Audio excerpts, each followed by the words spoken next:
Now to a Connecticut advertising executive facing kidnapping and attempted murder charges after police say he put his ex-wife through a day of terror. NBC's Peter Alexander's in South Windsor, Connecticut with that story. Peter, good morning to you.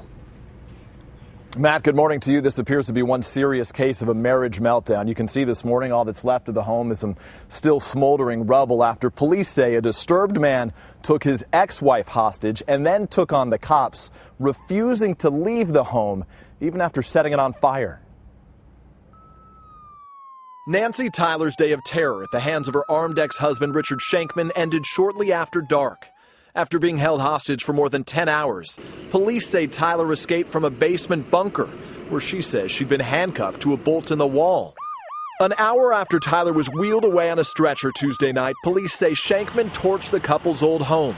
Then, with flames raging, police say Shankman fired shots at them, but stayed inside. Our message to him was simply that we wanted to help him, that we wanted him to surrender himself. We wanted him to come out peacefully. Shankman and Tyler's explosive divorce was finalized last year after a bitter 12 years of marriage. He was already facing arson charges for allegedly burning down the couple's summer house in 2007.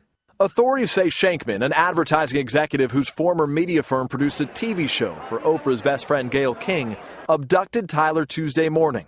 During the standoff, Shankman made 4 calls to Karen Florin, a local reporter at the Day newspaper, threatening he'd blow up the house, claiming it was rigged with video cameras and loaded with explosives, and warning officers would die unless they met his irrational list of demands, including sending a judge to remarry the couple, as well as a priest to give Tyler her last rites. I don't understand why you want a priest to give her last rites if you're not going to harm her. They're going to check because they're going to harm her.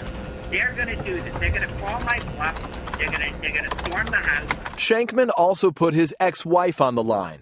I don't want either of us to be hurt. I want to and move on. At times, the reporter was exasperated, trying to calm the troubled man. I've lived in this house for 35 years. I'm leaving it in a body bag. Hours later, as the home was burning to the ground, Shankman finally gave up. Once that fire came down and engulfed the basement where he was located, he really had no choice but to come out. Tyler says during the standoff, her ex-husband held a gun to her face and counted down from 10, telling the reporter, "I truly don't know why he didn't kill me." Still suffering from smoke inhalation, Shankman was arraigned in his hospital bed Wednesday. He faces a long list of charges right now, Matt, including attempted murder, kidnapping, and arson, and his bail has been set at $12.5 million. Wow. All right, Peter, thank you very much. Peter Alexander in South Windsor, Connecticut for us this morning.